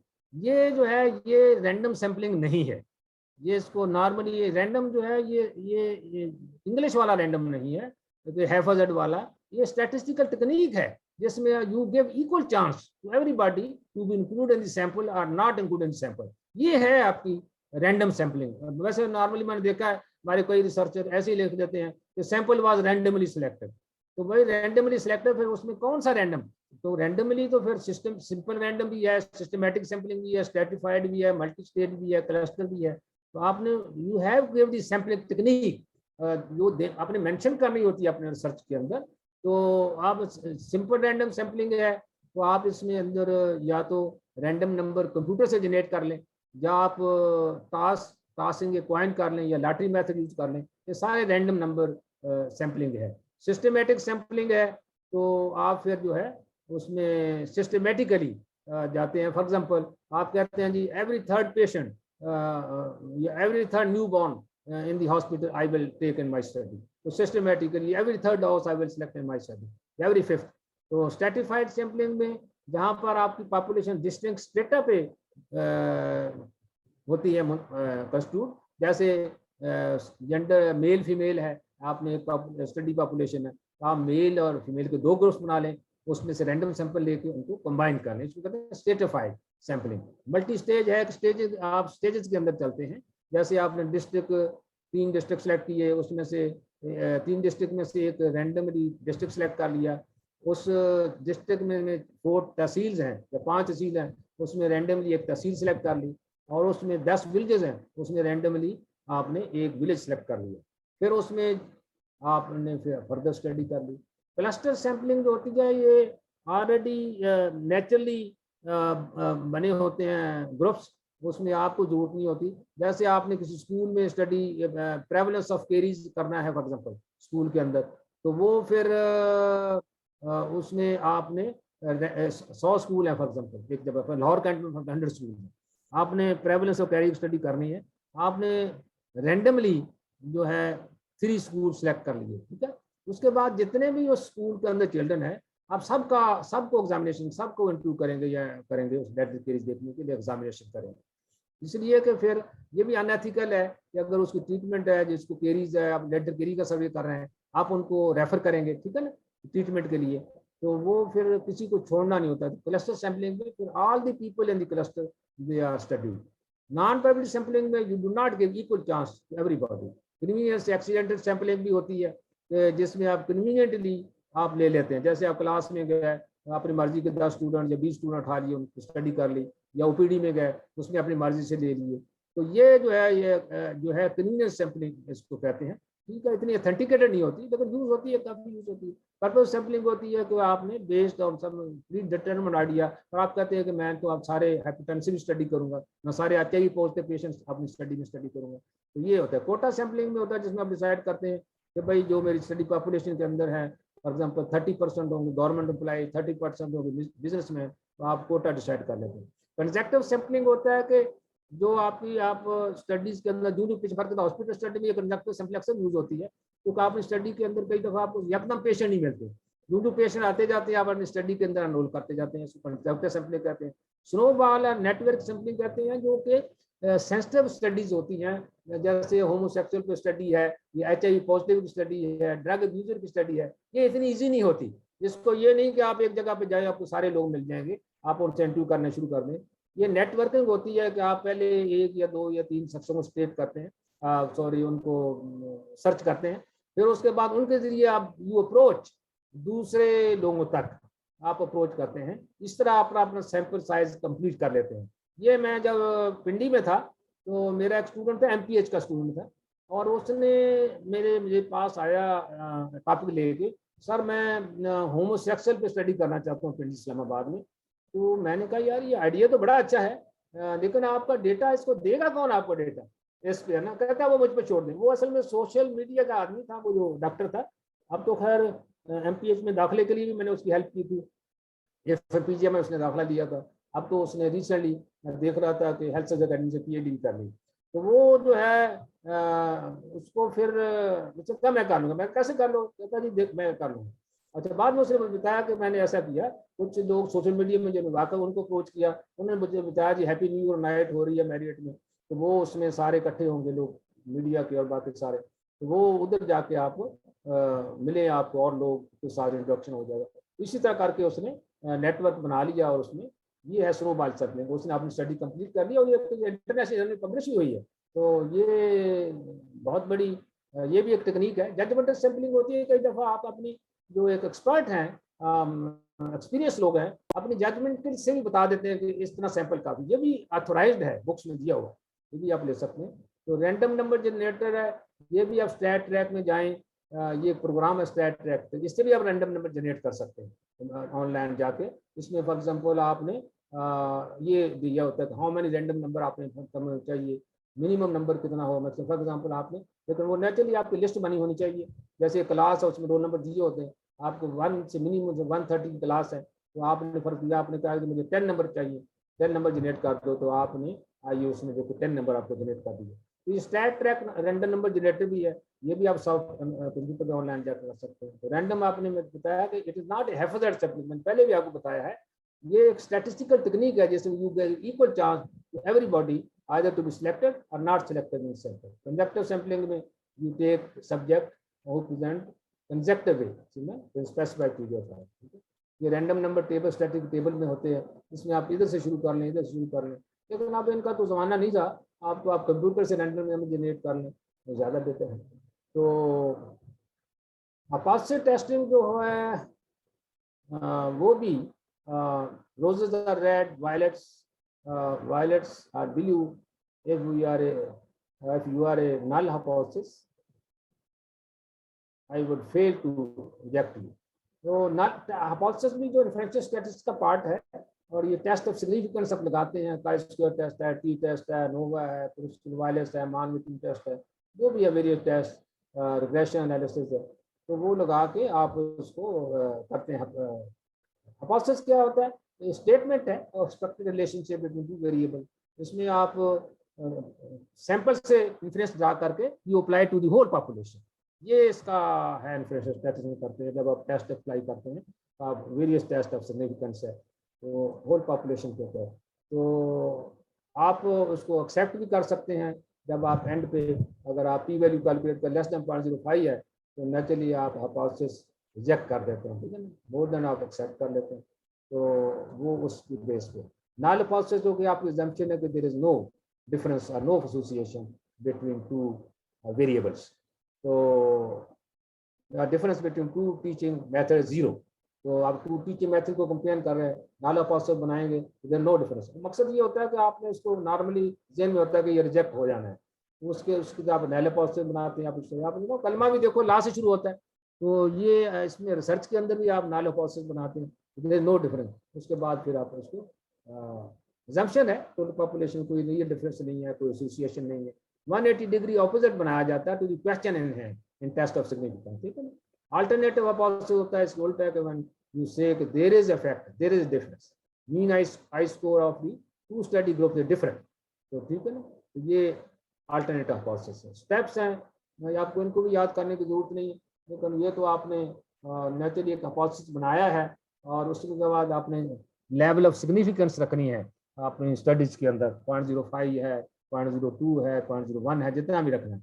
सिलेक्ट जब आप स्टैटिस्टिकल टेस्ट आप चेक करते हैं कौन सा टेस्ट अप्लाई करना है, काई स्क्वायर है, टी टेस्ट है, फिर आपने उसको कंप्यूट करना है। वैल्यू भी कर सकते हैं लेकिन एसपीएस भी आपको कैलकुलेट कर देता है जो भी टेस्ट है उसकी वैल्यू। वो जो टेस्ट है वो आगे आपको पी वैल्यू देता है। तो आपको जो आप एनालिसिस जब करते हैं तो उस टेबल के अंदर, सारे टेबल के अंदर काफ़ी चीज़ें होती हैं, लेकिन आपके काम की चीज़ पी वैल्यू होती है जो कि आपने एसपीएस आपने जब आपने रिसर्च के अंदर एमएस वर्ड में टेबल बनाना है तो उसमें पी वैल्यू देनी है, ठीक है ना। और उसी के बेस पे आप अगर लेस देन 0.05 है तो आप उसको नाले पास को रिजेक्ट कर देते हैं। अगर मोर देन 0.05 है आप एक्सेप्ट, ये तो आपको पता ही है, एवरीबॉडी नोज पी वैल्यू का कंसेप्ट जो है। तो एक्चुअली जब आप नल हाइपोथेसिस जो है ट्रू है और वो कहता है नो डिफरेंस, आप उसको रिजेक्ट कर देते हैं, you are making some error, तो इसको कहते हैं टाइप 1 एरर या अल्फा भी कहते हैं, ठीक है ना। तो अब टाइप 1 एरर या अल्फा जो है इसको और मजीद भी देखेंगे। आप इसको 0.01 या 0.05 भी रख सकते हैं। अब देखें नॉर्मली ये होता है कि आपने देखा है कि आपकी पी वैल्यू लेस देन 0.05 आई, आप कहते हैं कि ये there is significant association difference है, ठीक है ना। लेकिन स्टिल आपने एसोसिएशन बता दिया कि एसोसिएशन है, डिफरेंस है, स्टैटिस्टिकली सिग्निफिकेंट है, लेकिन 5% cases you are still making mistake. 5% cases में वो जो आपके रिजल्ट्स हैं वो सिग्निफिकेंट नहीं है या एसोसिएशन नहीं है, आपने उसको बना दिया गया, तो ये टाइप 1 एरर इसको कहते हैं, ये फॉल्स पॉजिटिव एरर कहते हैं। वो आदो आपकी स्टडी इट इज वैलिड कि आपके 95% रिजल्ट या 96 या 98% रिजल्ट वैलिड हैं, बाकी जो है जो आपकी पी वैल्यू आई है वो उसके मुताबिक आपके रिजल्ट वैलिड नहीं है, तो वो 3% दैट इज एक्सेप्टेबल, ठीक है ना आपके रिसर्च के अंदर। तो एक तो सिंपल वर्ड में यही है कि आप स्टडी के अंदर अपना चांस कितना रखते हैं, प्रोबेबिलिटी ऑफ रिजल्ट, जब आपका रिजल्ट बाई चांस, तो 5% तक नॉर्मली जो स्टैंडर्ड वैल्यू है कि अगर आपका रिजल्ट 5% बाई चांस भी आ गए या 4% है या 3% है, वैल्यू 0.01 है, 0.02 है, 0.03 पर, तो दैट इज एक्सेप्टेबल। उन केसेस में आपका दैट इज इंटरनेशनली एक्सेप्टेबल है, तो वो आप कर सकते हैं, ठीक है। और पी वैल्यू लेस देन, ये तो आपको पता है, अल्फा जो आपने सेलेक्ट किया है लेवल से कम है तो आपकी आपके, क्योंकि आप जरूरी नहीं कि अल्फा 0.05 हो, आप लेवल स्क्रीनिंग 0.01 जैसे जेनेटिक स्टडी में आप अपनी लेवल स्क्रीनिंग कम कर देते हैं, 0.01 1% चांस रखते हैं अपने कि जो बाई चांस फाइंडिंग्स आए या डिफरेंस आए या एसोसिएशन आए, that should not be more than 1%, ये भी आप रख सकते हैं। तो इसी के बेस पे आप नल हाइपोथेसिस एक्सेप्ट करते हैं, एक्सेप्ट करते हैं, ठीक है ना। Our p value is low, potentially less than 0.05, the null hypothesis of no association rejected, or it is considered, chance is considered unlikely explanation for finding, and the results are considered as statistically significant at that level, ठीक है ना। तो अगर आप less हम कहते हैं कि null hypothesis rejected, null hypothesis कहते हैं कि no difference, no association, आप कहते हैं कि there is association, null hypothesis को आपने रिजेक्ट कर दिया, नॉर्मली ये लिया जाता है। आप देखें नॉर्मली जो p वैल्यू जब लेस देन 0.05 आ जाती है, probability of result by chance element अपनी स्टडी के अंदर आप 5% कम कर देते हैं, तो आप आर वेरी हैप्पी कि आपकी फाइंडिंग सिग्निफिकेंट आ गई। और जब पी वैल्यू मोर देन 0.05 आती है तो कहते हैं game is over, try again, ठीक है ना, you are not very happy. वो ये लेकिन जो इनसिग्निफिकेंट फाइंडिंग्स है रिसर्च के अंदर they are also equally important, वो भी रिपोर्ट करनी चाहिए। लेकिन ये है कि अगर आप सैंपल साइज का प्रॉब्लम है उस वजह से आपकी पी वैल्यू नहीं, सिग्निफिकेंट रिजल्ट्स नहीं आए, तो आप सैंपल साइज बढ़ा सकते हैं। तो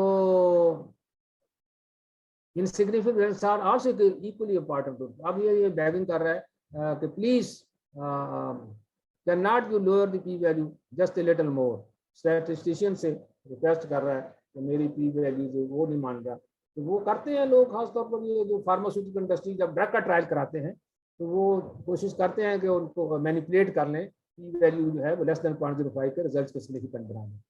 तो यही है कि अब अगर नल हाइपोथेसिस ट्रू है और आप उसको रिजेक्ट कर देते हैं तो you are making type 1 error. अगर नल हाइपोथेसिस फॉल्स है आप उसको एक्सेप्ट कर लेते, नल हाइपोथेसिस नो डिफरेंस, आप ही कहते हैं नो डिफरेंस, आपने जो उसको एक्सेप्ट कर लिया, तो accepting a false you are making type 2 error, false negative है, ठीक है। तो ये लेकिन फॉल्स टाइप 1 एरर जो है more significant. False type 1 error ऐसे ही है कि एक बंदे ने, एक क्रिमिनल एक है, उसने जो है मर्डर नहीं किया और जज जो है उसको एक्सक्यूट कर देते हैं, तो ये मोर सिग्निफिकेंट है, मोर डेंजरस है, सीरियस एरर है टाइप 1 एरर। लेकिन एक बंदे ने अगर एक क्राइम किया है और वो प्रूव नहीं हो सका और जज ने उसको बरी कर दिया है, ये टाइप 1 ये लेस सीरियस है। नहीं तो एक बंदे ने क्राइम नहीं किया, आप उसको एग्जीक्यूट कर देते हैं, हैंग कर देते हैं, that is more serious, that is type 1 है। तो ये इस तरीके से आप सिंपल समझ सकते हैं। तो कॉमन स्टैटिस्टिकल टेस्ट जो है स्टैट के अंदर जो अप्लाई होते हैं 70% केसेस में, जो आप रिसर्च के पेपर देखेंगे 70% केसेस में यही पेपर टेस्ट ऑफ सिग्निफिकेंस नाम इंडिपेंडेंट सैंपल टेस्ट होता है, जब mean difference of two groups को कंपेयर कर रहे होते हैं, या अगर दो से ज्यादा मीन को कंपेयर करना तो ग्रुप्स के मीन को, फिर आप अनोवा यूज करते हैं। अगर आपने कैटेगरी, ये क्वांटिटेटिव डेटा है। अगर आप qualitative data your compare proportion, फिर आप कैटेगरीज को कंपेयर कर रहे हैं, फिर आप काई स्क्वायर टेस्ट है 70%। ये बाकी टेस्ट भी होते हैं और ये एक फ्लो चार्ट भी बना हुआ है, तो उसके मुताबिक भी आप देख सकते हैं। इसको आप अपने वाइफ टाइम पे देख लें। और other less commonly used test है नॉन वैलिड, अगर डिस्ट्रीब्यूशन नॉर्मल नहीं है तो फिर ये यूज करते हैं। जैसे फिशर एग्जैक्ट टेस्ट जो है, अगर आप कंपैरिजन प्रमोशन का करते हैं, सैंपल साइज 20 से कम है या 20 से 40 के दरमियान और स्मॉलेस्ट एक्सपेक्टेड वैल्यू किसी भी सेल में 5 से कम है, फिर आप काई स्क्वायर की जगह ये टेस्ट लगाते हैं। विल्कॉक्सन टेस्ट जो है पे टी टेस्ट के इक्विवेलेंट है, और स्पीयरमैन रैंक कोरिलेशन भी है, ये भी आप लेकर इक्विवेलेंट कोरिलेशन कोएफिशिएंट जो है। मान-विटनी टेस्ट होता है, ये भी नॉन पैरामीट्रिक टेस्ट है, जो कि एसिमेट्रिक डिस्ट्रीब्यूशन में अप्लाई करते हैं, equivalent to sample T test के इक्विवेलेंट है। क्रिस्टल वायरलेस टेस्ट एनोवा के इक्विवेलेंट है। अगर दो से ज्यादा मीन बल्कि मीडियन कंपेयर करते हैं, इसमें डिस्ट्रीब्यूशन नॉर्मल नहीं है, तो फिर उसमें हम क्रिस्टल वायरलेस टेस्ट लगाते हैं। तो ये आपको टेस्ट अगर आप पता है कहाँ पर क्या टेस्ट लगाते हैं, तो depends types of test, type of data क्या है, न्यूमेरिकल है, कैटेगरिकल है, उसके मुताबिक क्या लगाएंगे। न्यूमेरिकल डेटा है, फिर डाटा की डिस्ट्रीब्यूशन क्या है, नॉर्मल है, स्क्यूड डिस्ट्रीब्यूशन है, ये भी आपको उसके मुताबिक टेस्ट होगा। टाइप ऑफ सैंपल क्या है, ग्रुप्स आर इंडिपेंडेंट है, नॉट है, पेड है या इंडिपेंडेंट है, उसके मुताबिक है, या रिपीटेड मेजरमेंट्स है। Question to be answered, number of groups being paired, with 2 groups है या मोर देन 2 ग्रुप, उसके मुताबिक ही आपका टेस्ट ऑफ सिग्निफिकेंस होगा। तो chi square test T test है, अलॉन्ग विद पी वैल्यू आप देंगे।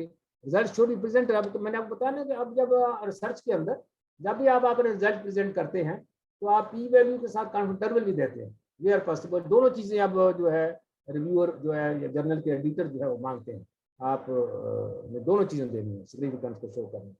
तो स्टूडेंट टेस्ट है, पी टेस्ट है, टी टेस्ट है, अनोवा है। तो टी टेस्ट तो आपको मैंने बताया, पे टी टेस्ट होता है बिफोर आफ्टर कंपैरिजन है, क्वांटिटेटिव डेटा के लिए होता है। फॉर एग्जांपल एक आप ग्रुप लेते हैं, उसका ब्लड प्रेशर मेजर करते हैं, ठीक है ना, ये बेसलाइन वैल्यू, फिर उसके में आप उसको एंटी हाइपरटेंसिव को ड्रग देते हैं, फिर उसके बाद उसका ब्लड प्रेशर मेजर करते हैं। ये ग्रुप एक ही है, लेकिन बिफोर एंड आफ्टर कंपैरिजन है उसके मीन का, है ना। इसके अंदर फिर इसको कहते हैं पेड सैंपल टी। ये भी आपको जो वो है फॉरन जो है SPSS में जाएं तो आपको 1 सेकंड में कैलकुलेट करके देता है, आपको पता होना चाहिए, ठीक है ना। डेटा कंटिन्यूस है, नॉर्मल है, तो उसी में ये अप्लाई करेंगे। इंडिपेंडेंट सैंपल टी टेस्ट, अगर मीन 2 ग्रुप्स के मीन को, क्वांटिटेटिव डेटा है और मीन और 2 ग्रुप्स मेजर करने, फिर आप इंडिपेंडेंट सैंपल टी टेस्ट लगाते हैं। नॉर्मल डिस्ट्रीब्यूशन होने चाहिए, इंडिपेंडेंट ग्रुप्स हों, ठीक है ना। अगर 2 से ज्यादा मीन है और उनको कंपेयर करना, 3 ग्रुप्स हैं, 4 है, फिर आप अनोवा लगाएंगे, ठीक है ना। और इसी तरीके रिपीटेड मेजरमेंट भी होती है। इसमें कुछ होता है, ये आप ड्रग का ट्रायल कर रहे हैं, आपने 3 वीक्स पे उसका इफेक्ट मेजर किया, फिर 6 वीक पे, फिर 10, उसमें रिपीटेड मेजर अनोवा लगाते हैं, ठीक है। और ये कोरिलेशन भी आप करते हैं। कोरिलेशन होकर मैंने आपको बताया strength and direction of relationship between to quantitative variable है, आप कोरिलेशन में देखते हैं। क्वांटिटेटिव वेरिएबल होते हैं और वो उसके अंदर strength and direction correlation coefficient जो होता है आर माइनस में भी होता है, प्लस में होता है, तो वो भी उसमें मॉडरेट है, सिग्निफिकेंट कोरिलेशन है, वो भी आप क्वांटिटेटिव डेटा में दे सकते हैं। तो इंडिपेंडेंट सैंपल टेस्ट है, आपने एवरेज 2 इंडिपेंडेंट ग्रुप्स करते हैं, क्वांटिटेटिव डेटा होना चाहिए। अनोवा में भी क्वांटिटेटिव डेटा होता है, लेकिन mean of more than 2 groups को आप कंपेयर कर सकते हैं। पेड सैंपल टी टेस्ट में क्वांटिटेटिव डेटा होता है, लेकिन एक ही ग्रुप होता है, बिफोर आफ्टर कंपैरिजन होता है। रिपीटेड मेजरमेंट में क्वांटिटेटिव डेटा होता है, उसमें more than 2 information taken from the same group, मुख्तलिफ इंटरवल पे आप उनको मेजर करते हैं, ठीक है। तो काई स्क्वायर टेस्ट आपको पता है, category association between qualitative very, ये फार्मूला है इसका, ऑब्जर्व माइनस ई एक्सपेक्टेड डिवाइडेड बी। लेकिन आपको इस फार्मूला याद करने की जरूरत नहीं, आपको 1 सेकंड के अंदर जो है एसपीएस कैलकुलेट करके देता है। तो ये इस तरह का टेबल अगर मैन्युअली आप बनाएं, या वो आपको काई स्क्वायर भी बना देता है, सॉरी एसपीएस भी बना देता है। फॉर एग्जांपल उसने ये एक स्टडी की है, ये want TV 200 man, do not want TV 300 man, उसमें से मैन इतने थे, वोमेन इतने थे, जो डू नॉट वांट में 300 टोटल ये थे। इसको आप उसके अंदर एसपीएस में डालें, रो कॉलम के अंदर ये रोज हैं और ये रोज हैं, ठीक है ना, ये रोज होगी, ये कॉलम्स हो गए, उसमें बड़े होते हैं कॉलम रोज के अंदर डालें, काई स्क्वायर टेस्ट अप्लाई करें, with 1 second you will get the result, ठीक है ना। टी टेस्ट मैंने आपको बताया, नहीं सॉरी वैलिडिटी आपको मैंने बताया कि काई स्क्वायर टेस्ट उसी वक्त लगेगा कैटेगरी डेटा में जब आपका सैंपल साइज 40 से ज्यादा है। अगर 20 और 40 के दरमियान है तो कोई भी एक्सपेक्टेड वैल्यू की सेल में 5 से कम नहीं है, फिर भी आप इसको अप्लाई। अगर ये इसके लेस देन 40 है सैंपल साइज, तो फिर आप फिशर एग्जैक्ट टेस्ट लगाएं। 95% कॉन्फिडेंस इंटरवल भी सिग्निफिकेंस को टेस्ट करने के लिए बड़ा इंपॉर्टेंट है। 95% सिग्निफिकेंस इंटरवल जो है, इसमें इससे भी आप सिग्निफिकेंस दे सकते हैं। अगर आप 95 कॉन्फिडेंस इंटरवल रिलेटिव रिस्क का कैलकुलेट करते हैं या ऑर्डर रेशो का कैलकुलेट करते हैं, और उसके अंदर अगर 2 कॉन्फिडेंस इंटरवल के दरमियान 1 नहीं आता, तो फिर इसका मतलब है स्टैटिस्टिकली सिग्निफिकेंट है, ठीक है ना। इसी तरीके से अगर कॉन्फिडेंस इंटरवल जो है मीन को कंपेयर कर रहे हैं और 2 मीन को कंपेयर कर, उसमें अंदर अगर 0 नहीं आ रहा, तो इसका मतलब कॉन्फिडेंस वो है सिग्निफिकेंट डिफरेंस है बिटवीन 2 ग्रुप्स। और इसी तरीके से आप देखते हैं, ये मैं अगर ओवरलैपिंग 2 कॉन्फिडेंस इंटरवल ओवरलैपिंग नहीं कर रहे 2 ग्रुप्स के कॉन्फिडेंस इंटरवल, फिर भी वो सिग्निफिकेंट है। ओवरऑल कर रहे हैं तो सिग्निफिकेंट नहीं, ठीक है ना। आप एक एग्जांपल मैं दिखाता हूँ आपको, ये है 95% confidence interval of relative risk. ये फॉर एग्जांपल 0.8 से लेकर 2.5 तक का है, ठीक है ना। ये तो रेंज ऑफ वैल्यू होती है ना कॉन्फिडेंस इंटरवल, एक वैल्यू नहीं होती, 2 वैल्यू होती है, लोअर लिमिट अपर लिमिट और कॉन्फिडेंस इंटरवल। अब इसमें देखें, इसमें ये लोअर लिमिट 0.8 से स्टार्ट हो रही है, अपर लिमिट 2.5, इसमें 1 आ रहा है। 1 का मतलब, इसका मतलब है कि it is not significant difference between 2 expose और नॉन एक्सपोज इंडिविजुअल में कोई डिफरेंस नहीं, नो एसोसिएशन। अगर 95 कॉन्फिडेंस इंटरवल मीन को 2 कंपेयर कर रहे हैं, उसके दरमियान 0 आ रहा है। आप देखें ये कॉन्फिडेंस इंटरवल जो है लोअर वैल्यू जो -1.5 या अपर 3.5, इसके अंदर 0 आ रहा है कि नहीं आ रहा है? आप में से को बोले वो भाई कोई है? Yes, sir, we are listening. हाँ, इसमें 0 आ रहा है, इस वैल्यू के अंदर दरमियान में 0 आ रहा है ना, -1.5 या 0.5। Yes, sir, आ रहा है। आ रहा है ना, देखो ना 0 आ रहा है, दोनों के माइनस से शुरू हो रही है। अब 0 आ रहा है, इसका मतलब ये है कि इट इज नॉट सिग्निफिकेंट। अगर मीन का कंपेयर कर, तो आप कॉन्फिडेंस इंटरवल से भी जिस तरह पी वैल्यू आपको सिग्निफिकेंट बताती है, लेस देन 0.05 है तो सिग्निफिकेंट है, मोर देन 0.05 तो सिग्निफिकेंट नहीं है। इसी तरह आपको कॉन्फिडेंस इंटरवल भी तो आज का रिसर्च के अंदर दोनों चीजें मांग रहे हैं, कहते हैं कि आप पी वैल्यू भी दें, आप कॉन्फिडेंस इंटरवल भी दें, ठीक है ना। तो it is also very useful. तो कई दफा ऐसा होता है कि पी वैल्यू जो है आपको सिग्निफिकेंट करती है, but does not mean the result है क्लिनिकली के सिग्निफिकेंट को कई दफा रिजल्ट ये होता है। फॉर एग्जांपल आपने 2 ग्रुप्स का mean blood pressure, mean difference, drug anti hypertensive drug है उसका ट्रायल किया है, और उसमें जो डिफरेंस है सिर्फ 5 मिलीमीटर का आया, जो नई ड्रग्स है, जो स्टैंडर्ड ड्रग है, ये प्लेसिबो है। अब ये 5 मिलीमीटर का रिडक्शन ऑफ ब्लड प्रेशर इतना बड़ा डिफरेंस नहीं है, लेकिन स्टैटिस्टिकल सिग्निफिकेंट आ गया। वो इसलिए आ गया कि वो आपका सैंपल साइज बड़ा था। अब लेकिन क्लिनिकली इसकी सिग्निफिकेंट नहीं है, तो इसका मतलब कई दफा जो स्टैटिस्टिकली सिग्निफिकेंट रिजल्ट होते हैं, कई दफा वो क्लिनिकल के लिए इतने यूजफुल नहीं होते, ठीक है ना, क्लिनिकली सिग्निफिकेंट नहीं होते।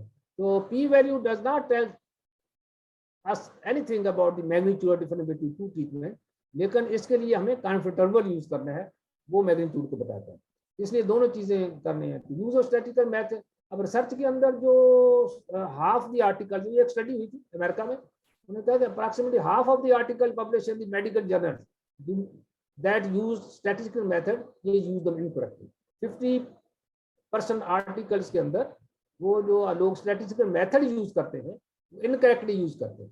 सिंपल मिस्टेक्स है, मसलन ये है कि कंट्रोल ग्रुप नहीं है, या आप ट्रीटमेंट एट रैंडम, आप क्लिनिकल ट्रायल कर रहे हैं तो आप अपनी मर्जी से एक ग्रुप को एक ट्रीटमेंट दे देते हैं, नई ट्रीटमेंट एक को आप प्लेसिबो दे देते हैं, तो आप उसको रैंडमली एलोकेट नहीं करते हो कि बेसलाइन करेक्टरिस्टिक को नहीं करते।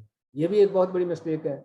या आप जो मिस यूज कर रहे हैं, एलिमेंट्री टेस्ट ऑफ हाइपोथेसिस है, स्टैंडर्ड डेविएशन है, स्टैंडर्ड मीन है, टी टेस्ट है, इसमें भी स्टैंडर्ड डेविएशन की जगह स्टैंडर्ड एरर मीन निकाल लेते हैं। स्टैंडर्ड एरर मीन जो है ये तो वेरिएशन को शो नहीं करती, ये प्रेसिजन को शो करती है, तो इसलिए आपने इसका वेरिएशन जहां पर है आपने स्टैंडर्ड डेविएशन लगानी। स्टैंडर्ड ये तो स्टैंडर्ड एरर इसका समाल होती है, standard deviation divide by n under root करके निकालते हैं, ये स्टैंडर्ड डेविएशन समालर होती है, इसलिए लोग जो है वो शो करने के लिए कि हमारी स्टडी प्रेसिजन है। तो टी टेस्ट ये होता है कि आप दो मीन को कंपेयर कर रहे हैं। कई दफ़ा होता है कि आपके 3-4 ग्रुप्स हैं, आप जनाब क्या कर रहे हैं कि ए को बी के साथ, बी को सी के साथ, इस तरह करके दो ग्रुप करके टी टेस्ट लगा देते हैं, वो भी रॉन्ग है। जब आपके पास 2 से ज़्यादा ग्रुप्स हैं उनका मीन कंपेयर करना, तो आप अनोवा लगाएं, ठीक है ना। तो ये लोग इस तरह के मिस्टेक्स करते हैं, तो वो कहते हैं कि जर्नल्स को चाहिए कि वो जो अपने एक्सपर्ट हैं उससे, स्टैटिस्टिक्स के एक्सपर्ट, उनसे आपने रिव्यू कराएं अपने पेपर्स को, और इसके बाद एथिकल रिव्यू कमेटी भी है प्रोटोकॉल के मुताबिक, तो जो इस तरीके से सही स्टैटिस्टिकल टेस्ट नहीं लगाए हुए अपने प्रोटोकॉल के अंदर उनको गाइड करें, ठीक है ना। तो इसमें कास्ट भी आती है। Naturally people treated on the basis of erroneous research reports gain no benefit and may be harm, इसलिए टेस्ट जो है वो सही लगाने चाहिए। आप एक चीज सिग्निफिकेंस नहीं है और उसका 2 ड्रग्स का आप उसको कहते हैं सिग्निफिकेंट डिफरेंस है, नई ड्रग तो बहुत इफेक्टिव है, जो पहली स्टैंडर्ड ड्रग है उसके मुकाबले बहुत ज्यादा इफेक्टिव है, उसे लोग ट्रीट करना, फिजिशियनों को ट्रीट करना शुरू कर देते हैं, बेनिफिट होता कोई नहीं बल्कि बल्कि दफा हार्म भी हो जाता है। तो ये चीजें भी गलत है। तो डायरेक्ट कास्ट भी है, मनी आपका स्पेंड होता है, एनिमल सेक्रीफाइस, एनिमल एक्सपेरिमेंट करते हैं उसमें एनिमल सेक्रीफाइस होते हैं, ह्यूमन सब्जेक्ट्स में भी to collect data that are not correctly interpreted.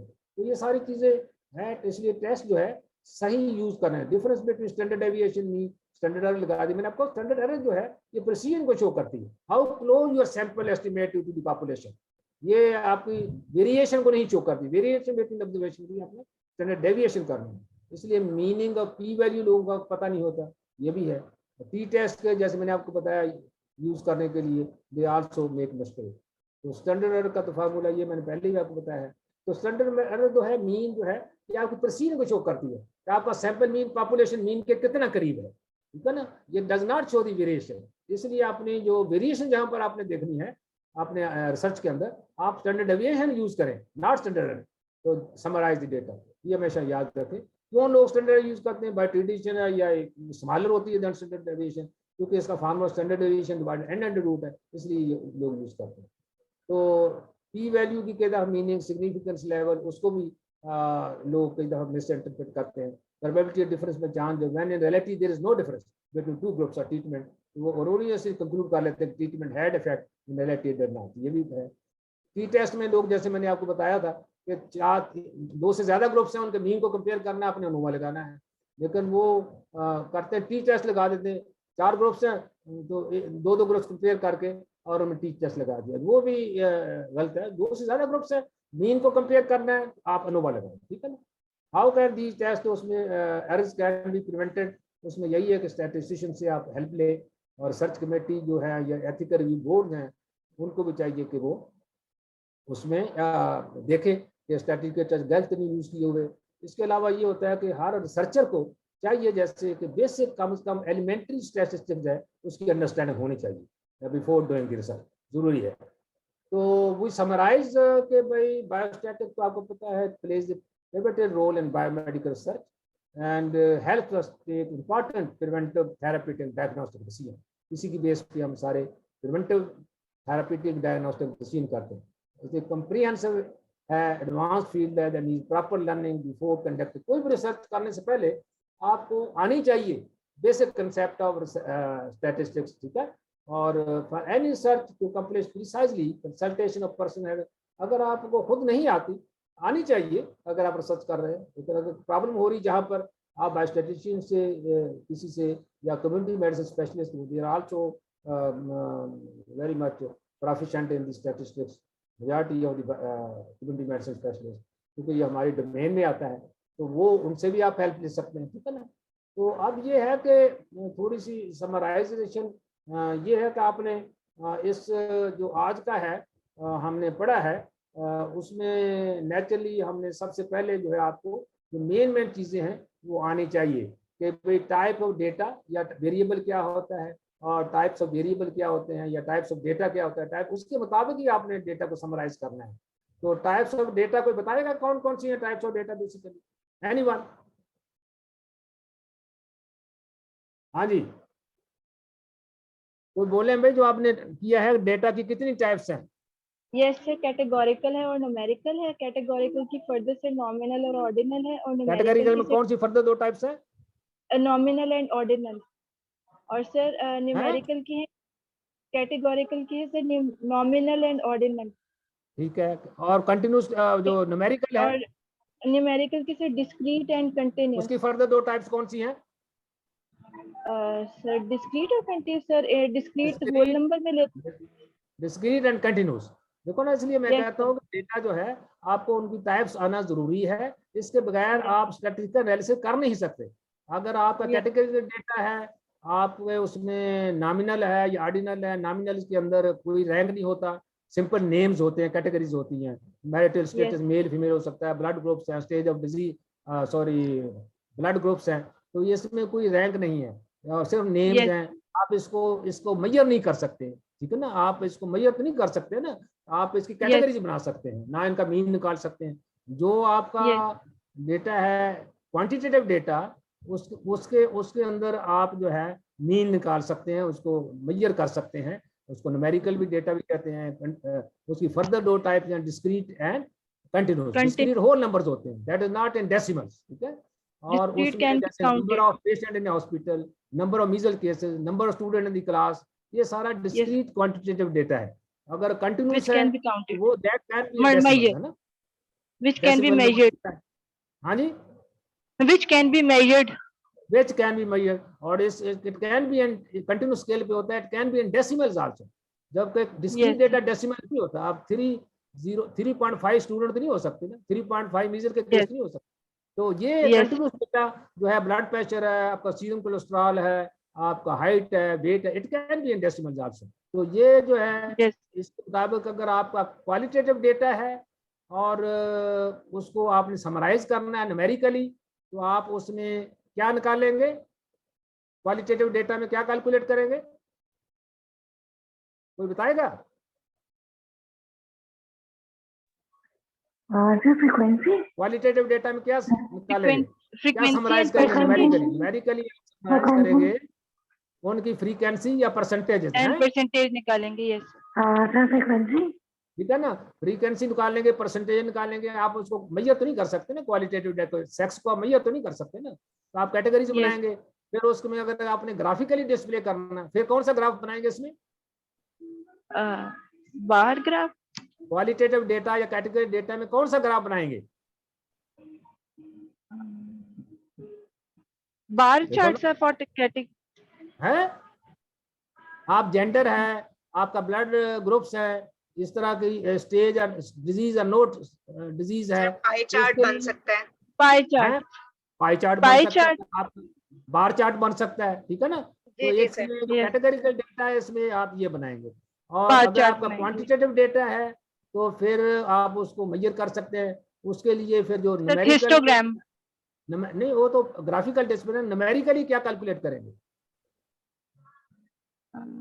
Numerically उसको कैसे समराइज करेंगे? मतलब 10 लोगों का ब्लड प्रेशर है